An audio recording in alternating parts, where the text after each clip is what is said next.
متعلق اکثر لوگ یہ جانتے ہی نہیں ہے کہ یہ کبیرہ گناہ ہے اور گناہ کبیرہ ہے۔ آپ معاشرے کے اندر اکثر لوگوں کو یہ بات سمجھائیں گے تو تب بھی لوگ یہ بات نہیں سمجھیں گے، وہ سمجھتے ہیں کہ شاید یہ کبیرہ گناہ نہیں ہے، لیکن ہوتا وہ کبیرہ گناہ ہی ہے، کیونکہ انہیں پتہ ہی نہیں، لوگ جانتے ہی نہیں ہیں کہ یہ بھی کبیرہ گناہوں کی فہرست میں شامل ہے اور یہ بھی بہت بڑا گناہ ہے۔ تو میں ان گناہوں کی فہرست آپ کے سامنے عرض کرنا چاہتا ہوں آج کے درس میں کہ کون کون سے ایسے گناہ ہیں کہ جن گناہوں کے متعلق ہمیں پتہ ہی نہیں ہے کہ یہ گناہ کبیرہ ہیں،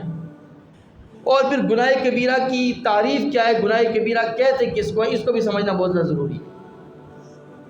گناہ کبیرہ کی تعریف یہ ہے کہ جس گناہ کے ارتکاب پر شرعی طور پر حد اور سزا جاری ہوتی ہو، یا پھر یہ کہ اس گناہ کے ارتکاب کی وجہ سے انسان پر جنت حرام ہوتی ہو، اور جس گناہ اور نافرمانی پر جہنم کی وعید آئی ہو، یا جس گناہ کے ارتکاب پر اللہ تعالیٰ یا اللہ کے رسول صلی اللہ علیہ وسلم کی طرف سے لعنت ارشاد فرمائی گئی ہو، ایسے گناہ کو گناہ کبیرہ کہتے ہیں۔ یہ بات میں نے اس لیے عرض کی کہ بعض لوگوں کے ذہنوں میں یہ غلط فہمی ہے کہ وہ ایک روایت ہے کہ جس کے اندر 7 چیزوں کو مہلک کہا گیا ہے،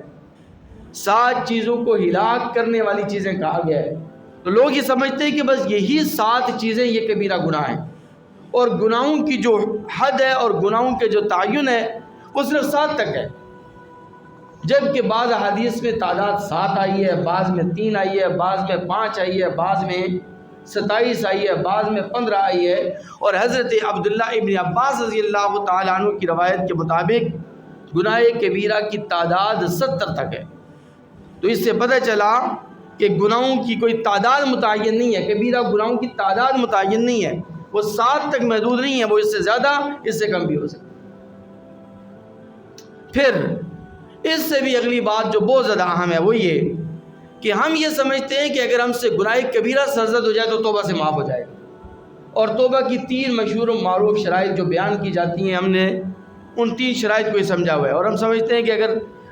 توبہ انسان 3 شرائط کے ساتھ کرے تو توبہ قبول ہو جاتی ہے، جبکہ توبہ کی 3 شرائط نہیں ہے، 3 سے زیادہ ہے، 4 شرائط ہیں کم از کم توبہ کی قبولیت۔ مشہور و معروف شرائط تو یہی ہیں کہ گناہوں پر ندامت ہو، شرمندگی ہو، استغفار ہو، توبہ ہو، اور آئندہ گناہ نہ کرنے کا عزم ہو۔ یہ 3 شرائط عام طور پر بیان کی جاتی ہیں توبہ کی قبولیت، لیکن ان 3 شرائط کے ساتھ ساتھ ایک 4تھی شرط بھی ہے جس کے بارے میں ہمیں پتہ ہی نہیں، جس کے بارے میں ہمیں احساس ہی نہیں کہ توبہ کی 4تھی شرط بھی ہے، اور جب تک وہ 4تھی شرط شامل نہ ہو اس وقت تک توبہ قبول نہیں ہوتی، بھلے آپ 1000 مرتبہ توبہ اور استغفار کرتے رہیں۔ اور وہ کیا ہے 4تھی شرط؟ کہ آپ نے اگر کسی کا حق مارا ہے تو صاحب حق کو اس کا حق ادا کریں، اگر اس کا حق نہیں ادا کر سکتے تو آپ اس سے اس کا حق معاف کروائیں، اگر معافی کی کوئی صورت نہیں ہے، یعنی وہ انسان اس دنیا سے رخصت ہو چکا ہے، تو اس کے ورثاء کو اس کا حق ادا کریں، اور اگر یہ صورت بھی ممکن نہیں ہے، یعنی آپ کے پاس گنجائش نہیں ہے حق کی ادائیگی کی، تو پھر آپ اس مرے ہوئے، اس مردہ، اس فوت شدہ شخص کے حق میں اللہ تعالیٰ سے دعا کریں، استغفار کریں، صدقہ و خیرات کریں، اس کے لیے ایصال ثواب کریں، تب جا کے آپ کو اللہ تبارک و تعالیٰ معاف فرمائیں گے، اور تب جا کے آپ کی توبہ قبول ہو۔ کیونکہ علماء کا اور پوری امت مسلمہ کا اس بات پر اتفاق ہے کہ لا کبیرۃ مع الاستغفار اور ولا صغیرۃ مع الاصرار، کہ توبہ اور استغفار کی وجہ سے کوئی کبیرہ گناہ باقی نہیں رہتا، یعنی بندہ جب کامل توبہ کرتا ہے، 4 شرائط کے ساتھ جو توبہ کرتا ہے، تو پھر کوئی گناہ کبیرہ باقی نہیں رہتا، سارے کبیرہ گناہ اللہ معاف فرماتا ہے۔ اور پھر اسی طرح اگر کوئی بندہ صغیرہ گناہ کرتا رہے، چھوٹے گناہ کرتا رہے، اور پے در پے کرتا رہے، مسلسل کرتا رہے، تو پھر وہ گناہ صغیرہ نہیں رہتا، وہ گناہ صغیرہ بھی گناہ کبیرہ بن جاتا ہے۔ ولا صغیرۃ مع الاصرار، کہ اصرار کی وجہ سے اور مستقل طور پر اگر کوئی بندہ صغیرہ گناہ کرتا رہتا ہے اور یہ سمجھ کر کہ چلو یار یہ صغیرہ گناہ ہے، چھوٹا گناہ ہے، کوئی مسئلہ نہیں، معاف ہو جائے گا، اور اس کی عادت وہ بنا لے صغیرہ گناہ کی، تو پھر وہ صغیرہ گناہ نہیں رہتا، وہ صغیرہ گناہ پھر کبیرہ بن جاتا ہے۔ تو اس لیے علماء نے لکھا ہے کہ توبہ کی 3 شرائط نہیں ہے، توبہ کی 4 شرائط ہیں۔ جب 4 شرائط کے ساتھ آپ توبہ کریں گے تو اللہ تبارک و تعالیٰ ضرور معاف فرما دیں گے۔ اب میں آپ کے سامنے وہ فہرست درج کرنے لگا ہوں، آپ حیران اور ششدر ہوں گے کہ کیا یہ بھی گناہ کبیرہ ہیں؟ اور ہم تو ان کو گناہ کبیرہ سمجھتے نہیں ہیں، کیونکہ یہ تو ہمارا ایک عادت بن چکی ہے، ہمارا مزاج بن چکا ہے۔ سب سے پہلا گناہ جو گناہ کبیرہ کے زمرے میں آتا ہے، لیکن خواتین مائیں بہنیں اس گناہ کو گناہ کبیرہ تو دور کی بات گناہ صغیرہ بھی نہیں سمجھتی، اور وہ ہے 3 دن یا 3 دن سے زیادہ بغیر محرم کے سفر کرنا۔ حدیث مبارکہ کے اندر آتا ہے، نبی کریم صلی اللہ علیہ وسلم نے فرمایا لا تسافر المرأة 3 ایام الا مع ذی محرم، کہ کسی عورت کے لیے یہ جائز نہیں ہے کہ وہ 3 دن یا 3 دن سے زیادہ بغیر محرم کے سفر کرے، ایون کہ اگر وہ سفر حج اور عمرے کے لیے ہی کیوں نہ ہو تب بھی جائز نہیں۔ اسی لیے تو وہ عورت جو صاحب نصاب، صاحب حیثیت عورت جس پر حج فرض ہو تو وہ حج کو موقوف کر سکتی ہے، حج کو ڈیلے کر سکتی ہے جب تک اس کے ساتھ کوئی محرم رشتہ دار نہیں۔ اب 3 دن کی مسافت جو یہاں پر بیان کی گئی ہے یہ نبی کے صلی اللہ علیہ وسلم کے دور مبارک سے بیان کی گئی ہے۔ آج کل کے اعتبار سے 3 دن کی مسافت 48 میل بنتے ہیں، 78 کلومیٹر، 78 کلومیٹر، کہ 78 کلومیٹر کا سفر کوئی بھی عورت بغیر محرم رشتہ دار کے، بغیر محرم کے سفر نہیں کر سکتی۔ 78 کلومیٹر سے کم ہے، 48 میل سے کم ہے، مجبوری ہے تو کر سکتی ہے۔ لیکن علماء نے یہ بھی لکھا ہے، آج جدید جو فتویٰ ہے اس پر علماء نے لکھا ہے کہ چونکہ یہ دور بڑے فتنوں کا دور ہے، اس لیے اس دور میں تو 48 میل سے کم میں بھی سفر عورت کو نہیں کرنا چاہیے بغیر محرم، کیونکہ فتنوں کا دور ہے نا۔ آپ علیہ السلام کے دور میں خواتین بھی مسجدوں میں آتی تھی نماز پڑھنے کی، اس دور میں اجازت نہیں ہے۔ کیوں نہیں اجازت علماء اور فقہاء دیتے؟ فتنے کا دور ہے، فتنے کی وجہ سے۔ اور دوسرا گناہ کہ جس گناہ کو ہم گناہ نہیں سمجھتے، اس کے بارے میں نبی کریم صلی اللہ علیہ وسلم نے 2 ٹوک اور واضح الفاظ میں ارشاد فرمایا، لا يدخل الجنت دیوس، بغیرتی جسے کہتے ہیں عام اصطلاح کے اندر، دیوس بغیرت شخص کو کہا جاتا ہے۔ آپ علیہ السلام نے فرمایا کہ دیوس اور بغیرت آدمی، جس آدمی کے اندر غیرت نہ ہو وہ جنت میں داخل نہیں ہو سکتا۔ غیرت یہ ایمان کا حصہ ہے، اور حدیث مبارکہ میں دوسری روایت میں آقا علیہ السلام نے فرمایا کہ سب سے زیادہ غیرت مند اللہ تبارک و تعالیٰ کے ساتھ، اور صاحب ایمان آدمی بغیرت نہیں ہو سکتا، اور یہ غیرت ایمان کا تقاضا ہوتا ہے۔ اب دیوس اور بغیرت کہتے کس کو ہیں، اس کو بھی آپ سمجھ لیں ذرا۔ دیوس اور بغیرت اس شخص کو کہا جاتا ہے کہ جس کے گھر میں بے حیائی کے کام ہو رہے ہوں اور وہ ان پر کوئی قدغن اور پابندی نہ لگائے، یا اس کے اہل خانہ کے ساتھ کوئی بے حیائی کا کام کرے، کوئی خلاف شرع، خلاف فطرت عمل کرے اور وہ اس پر خاموشی اختیار کرے، وہ اس پر چپ سادہ رہے اور وہ کوئی اقدام نہ کرے، تو ایسے شخص کو دیوس کہا جاتا ہے، بے غیرت کہا جاتا ہے۔ تو فرمایا کہ یہ دیوس اور یہ بے غیرت شخص جنت میں داخل نہیں ہو سکتا۔ اسی طرح بعض خواتین کو دیکھا گیا ہے کہ وہ میک اپ کے دوران اپنی بوہیں بنواتی ہیں یا دانتوں کے درمیان فاصلہ رکھواتی ہیں، تو فرمایا کہ ایسی خواتین جو خوبصورتی کے لیے اور حسن و جمال کے لیے اپنی بوہیں بنوائیں یا اپنے دانتوں کے درمیان فاصلہ رکھوائیں، تو ایسی خواتین پر اللہ اور اللہ کے رسول صلی اللہ علیہ وسلم کی طرف سے لعنت ارشاد فرمائی گئی۔ اور پھر یہی لعنت مصنوعی بال لگوانے والوں پر بھی ہے، کہ جو لوگ مصنوعی بال لگواتے ہیں تو ان پر بھی نبی کریم صلی اللہ علیہ وسلم کی طرف سے لعنت ارشاد فرمائی گئی ہے۔ اب اس کی تفصیل میں پہلے عرض کر چکا ہوں، چینل کی ویڈیو فہرست میں بھی جا کے آپ دیکھ سکتے ہیں مصنوعی بال لگانا شرعاً کیسا ہے۔ اسی طرح بعض خواتین باریک لباس پہنتی ہیں، باریک لباس جس سے جسم کے نشو و نما نظر آتے ہیں، تو ایسی باریک لباس پہننے والیوں کے متعلق نبی کریم صلی اللہ علیہ وسلم نے فرمایا کہ قیامت کے دن یہ ننگی اور برہنہ ہوں گی، اور جنت میں داخلہ تو بہت دور کی بات ہے، یہ جنت کی خوشبو تک نہیں سونگھ سکتی، کیونکہ انہوں نے دنیا کے اندر باریک لباس پہنا۔ تو اس باریک لباس پہننے کے نتیجے میں جنت میں داخلہ تو دور کی بات، جنت کا ٹکٹ تو بہت دور کی بات، یہ خواتین اور یہ عورتیں جنت کی خوشبو تک نہیں سونگھ سکتی۔ مسلم شریف کے اندر یہ روایت موجود ہے۔ اسی طرح ایک اور گناہ ہے جس کو گناہ کبیرہ ہی نہیں کہا گیا، بلکہ آقا علیہ الصلوۃ والسلام نے فرمایا کہ اس گناہ کی وجہ سے سب سے زیادہ لوگوں کو عذاب قبر ہوتا ہے، اور وہ ہے پیشاب کی چھینٹوں سے اپنے آپ کو نہ بچانا۔ بیت الخلاء کے دوران، قضاء حاجت کے دوران، واش روم میں جب آپ جاتے ہیں، اور بعض لوگ پینٹ شرٹ پہنے ہوتے ہیں اور پینٹ شرٹ کی وجہ سے وہ بیٹھ نہیں سکتے تو کھڑے ہو کر پیشاب کر رہے ہوتے ہیں، تو ایسے لوگوں کے لیے تو کسی بھی طرح ممکن نہیں ہے کہ وہ پیشاب کی چھینٹوں سے اپنے آپ کو بچائیں، اور بھی ٹیشو پیپر کا استعمال بھی نہیں کرتے، پانی کا استعمال بھی نہیں کرتے، بغیر استنجے کے وہ قضاء حاجت کر رہے ہوتے ہیں۔ تو ایسے لوگوں کے لیے نبی کریم صلی اللہ علیہ وسلم نے فرمایا کہ ایسے لوگوں کے لیے جہاں قبر کا جو عذاب ہے وہ عام طور پر ہوتا ہے، اور جہنم قبر کا جو عذاب ہے وہ ان کو ضرور بھی ضرور ملے گا۔ تو پیشاب کی چھینٹوں سے بھی اپنے آپ کو بچانا ہے، پیشاب کے قطروں سے اپنے آپ کو بچانا ہے۔ 40 قدم لکھا گیا ہے، کم از کم 40 قدم، یعنی پیشاب کرنے کے بعد، قضاء حاجت کے بعد 40 قدم تک آپ جو ہے وہ استنجا کا اہتمام کریں۔ ٹیشو پیپر کا استعمال کرتے ہیں، ڈھیلوں کا استعمال پہلے زمانے میں ہوتا تھا، اب نہیں ہو سکتا، واش روم میں آپ ڈھیلے تو نہیں استعمال کر سکتے، لیکن ٹیشو پیپر تو استعمال کیا جا سکتا ہے۔ تو اہتمام بتلایا گیا ہے کہ کم از کم 40 قدم کی مقدار تک تو بندہ پیشاب کرنے کے بعد اپنے آپ کو پاک کر رکھے، اپنے آپ کو پاک کرنے کا اہتمام کرے، استنجے کا اہتمام کرے۔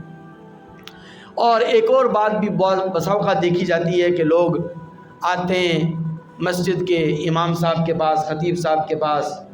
کہ میں نے رات کو یہ خواب دیکھا تھا، مجھے خواب میں فلاں بزرگ کی زیارت ہو گئی، مجھے خواب میں فلاں شخص کی زیارت ہو گئی، مجھے نبی قسم کی زیارت ہو گئی، وغیرہ وغیرہ۔ تو جھوٹے خواب بیان کرنا یہ بھی گناہ کبیرہ ہے، یعنی یہ خواب آپ نے دیکھا ہی نہیں ہے، دیکھا ہے تو وہ ایک الگ بات ہے، وہ تو مبارک ہوگا اگر آپ نے ایسا خواب دیکھا ہے، لیکن بعض لوگ ہوتے ہیں اپنے آپ کو دکھانے کے لیے، اپنے آپ کو نیک اور صالح اور اللہ والا ثابت کرنے کے لیے، اور بسا اوقات جب وہ خواب بیان کر رہے ہوتے ہیں تو ان کے خواب بیان کرنے سے پتہ چلتا ہے کہ بندہ جھوٹ بولتا ہے، چہرے پہ داڑھی نہیں ہے، سنت رسول نہیں ہے، نماز با جماعت کا اہتمام نہیں ہے، روزوں کا اہتمام نہیں ہے، دیگر جو فرائض دینی ان کا اہتمام نہیں ہے، اور آ کر بتلاتے ہیں مجھے خواب نبی وسلم کی زیارت ہو گئی، مجھے جناب فلاں بزرگ کی زیارت ہو گئی، میں نے خواب میں یہ دیکھ لیا وہ دیکھ لیا۔ میں یہ نہیں کہہ رہا کہ کسی گناہ گار کو نبی وسلم کی زیارت نہیں ہو سکتی، یہ بات میں نہیں کہہ رہا، ہر گناہ گار کو، ہر فاسق اور فاجر کو، ہر نیک و صالح کو نبی وسلم کی زیارت ہو سکتی ہے، یہ بات نہیں ہے، لیکن بیان کرنے والا، خواب بیان کرنے والا اگر سچا خواب نہیں بیان کر رہا، جھوٹا خواب بیان کر رہا ہے، تو نبی کریم صلی اللہ علیہ وسلم نے فرمایا کہ قیامت کے دن اس کی یہ ڈیوٹی لگائی جائے گی کہ جو کے 2 دانے اسے دیے جائیں گے، جو کے 2 دانے، اور جو کے 2 دانے دے کر اسے کہا جائے گا کہ ان جو کے 2 دانوں کو تم الگ کرو، جو کے دانوں کو تم الگ کرو، تو وہ الگ نہیں کر سکے گا، وہ بڑی کوشش کرے گا، لگا رہے گا، لیکن وہ جو کے دانوں کو الگ نہیں کر سکے۔ اور یہ وعید نبی کریم صلی اللہ علیہ وسلم نے بیان فرمائی، تو ظاہر سی بات ہے جب جس گناہ پر وعید بیان ہو تو شروع میں عرض کر دیا کہ وہ گناہ کبیرہ ہے، وہ نہ توبہ سے معاف نہیں ہوتا جب تک کہ کامل توبہ نہ کی جائے۔ تو اسی طرح اگر کوئی بیوہ عورت ہے تو چونکہ دین اسلام کے اندر یہ کہا گیا کہ عام طور پر تو 3 دن سے زیادہ سوگ کی اجازت نہیں ہے، عام حالات کے اندر کہ 3 دن سے زیادہ کوئی سوگ نہیں ہے، کوئی فوت ہو جائے، عزیز آپ کا عزیز رشتہ دار فوت ہو جائے، 3 دن سوگ ہے، لیکن آقا علیہ الصلوۃ والسلام نے فرمایا کہ جو بیوہ عورت ہے جس کا خاوند فوت ہو جائے اس کا سوگ 3 دن نہیں بلکہ 4 مہینے اور 10 دن ہے۔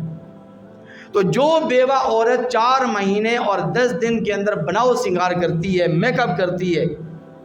اور زیب و زینت اختیار کرتی ہے، تو نبی کریم صلی اللہ علیہ وسلم نے ایسی عورت کے لیے بھی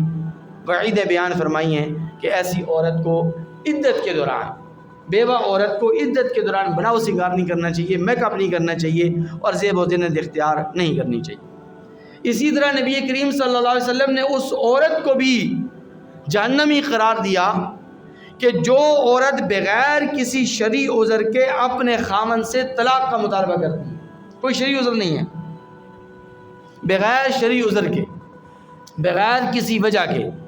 بغیر کسی شدید عذر کے وہ اپنے خاوند کو بلیک میل کرنے کے لیے، خاوند کو تنگ کرنے کے لیے اور خاوند سے جان چھڑانے کے لیے بغیر شرعی عذر کے طلاق کا مطالبہ کرے تو ایسی عورت کے بارے میں آقا علیہ السلام نے کہ وہ جنت میں داخل نہیں ہو سکتی، اور آقا علیہ السلام نے ایسی عورت پر بھی لعنت ارشاد فرمائی۔ اور ایک اور بات بھی معاشرے کے اندر دیکھی جاتی ہے کہ لوگ مذاق میں بھی اور بسا اوقات غصے کے اندر بھی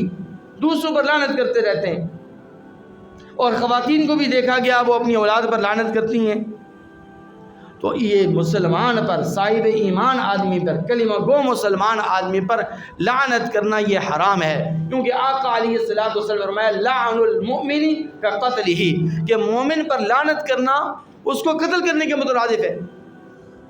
یعنی مومن پر لعنت کرنا اتنا بڑا گناہ ہے کہ جس طرح کسی کو قتل کرنا کتنا بڑا گناہ ہے، کسی کو جان سے مار دینا۔ تو یہ اس کو تو لوگ گناہ سمجھتے ہیں، قتل کرنے کو گناہ سمجھتے ہیں، لیکن لعنت کو گناہ نہیں سمجھتے، وہ ایک دوسرے کو لعنتیں دے رہے ہوتے ہیں، لعنتان اس پر کر رہے ہوتے ہیں۔ تو صاحب ایمان آدمی پر، مسلمان پر لعنت کرنا جائز نہیں ہے، کیونکہ لعنت کا مطلب ہوتا ہے اللہ کی رحمت سے دوری، اور مومن آدمی، صاحب ایمان آدمی اللہ کی رحمت سے دور نہیں ہو سکتا۔ فلعنت اللہ علی الکافرین، قرآن نے کافروں پر لعنت کی ہے، مسلمانوں پر لعنت نہیں آئی ہے، اور نہ ہی مسلمانوں پر لعنت کرنا جائز ہے، نہ لعن کرنا جائز ہے، نہ طعن کرنا جائز ہے، لعن طعن کی سختی کے ساتھ ممانعت۔ اسی طرح مردوں کے لیے سونے کو حرام قرار دیا گیا ہے۔ آقا علیہ الصلوۃ والسلام فرماتے ہیں احل الذهب والحریر لاناس امتی وحرم علی ذکورها،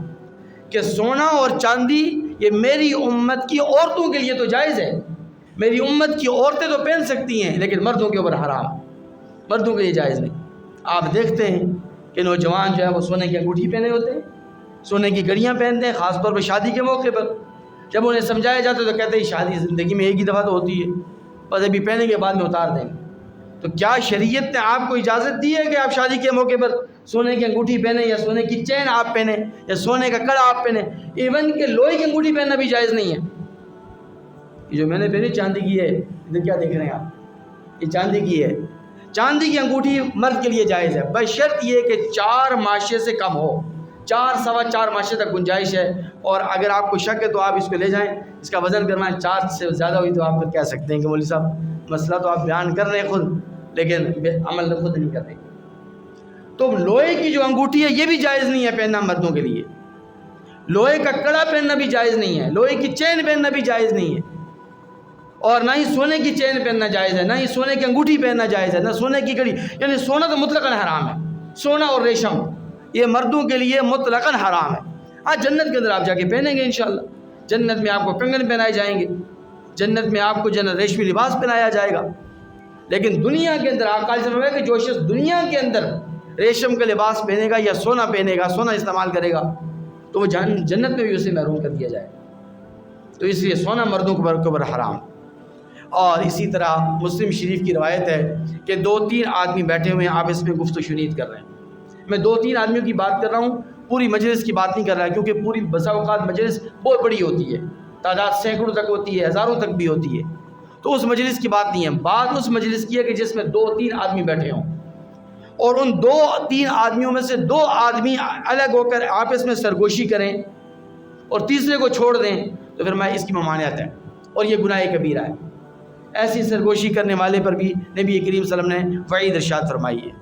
تو جب 2-3 آدمی بیٹھے ہوں تو الگ سے پھر کسی کو سرگوشی نہیں کرنی چاہیے، 2 بندوں کو الگ سے سرگوشی نہیں کرنی چاہیے، کیونکہ تیسرے آدمی کے ذہن میں غلط فہمی پیدا ہوگی کہ شاید یہ میرے متعلق کوئی بات کر رہے ہوں، میرے خلاف کوئی بات کر رہے ہیں، کوئی پلاننگ کر رہے ہیں، کوئی پروپیگنڈا کر رہے ہیں۔ پھر ایک غلط فہمی یہ بھی مسلمانوں کے دلوں میں ہے، اور اس روایت کو بھی پیش کیا جاتا ہے کہ آقا علیہ الصلوۃ والسلام نے فرمایا شفاعتی لأہل الکبائر من امتی، کہ میری شفاعت میری امت کے کبیرہ گناہوں کے مرتکبین کے لیے ہے۔ تو لوگ یہ سمجھتے ہیں کہ جب نبی کریم صلی اللہ علیہ وسلم نے کبیرہ گناہوں کے مرتکب کے لیے شفاعت کو واجب قرار دے دیا کہ میں ان کی سفارش کروں گا، میں ان کی شفاعت کروں گا، اس لیے وہ لوگ اس حدیث مبارکہ کا سہارا لے کر کبیرہ گناہوں کا ارتکاب کرتے رہتے ہیں، اسے توبہ نہیں کرتے۔ لیکن دوسری طرف یہ بات نہیں دیکھ رہے کہ اگر اسی کبیرہ گناہ پر آپ کی موت واقع ہو گئی تو آپ کی موت تو کفر پر واقع ہو جائے گی، کیونکہ آپ نے اس کبیرہ گناہ سے اپنے آپ کو بچایا نہیں، اسے توبہ نہیں کی، اور موت کا کوئی بھروسہ نہیں ہے، موت کی کوئی گارنٹی نہیں ہے، کسی بھی وقت آ سکتی ہے۔ لمحہ بھر میں بھی آ سکتی ہے، کسی بھی لمحے آ سکتی ہے۔ تو اگر آپ یہ سوچ کر کہ نبی کریم صلی اللہ علیہ وسلم میری شفاعت کریں گے قیامت کے دن اور روز محشر، اور میں چونکہ گناہ کبیرہ کے اندر مبتلا ہوں لیکن شفاعت تو ہے میرے لیے، تو وہ اس کبیرہ گناہ کا مرتکب ہوتا رہتا ہے، اس گناہ کبیرہ پر وہ مداومت اختیار کرتا ہے، ہمیشہ کی مستقل مزاجی اختیار کرتا رہتا ہے، یہاں تک کہ اس کی موت واقع ہو جاتی ہے، اس گناہ سے وہ توبہ طائب نہیں ہوتا، تو پھر تو اس کے لیے جہنم ہے، پھر تو سفارش نہیں ہے۔ سفارش تو اس شخص کے لیے ہے کہ جس نے گناہ کبیرہ کیا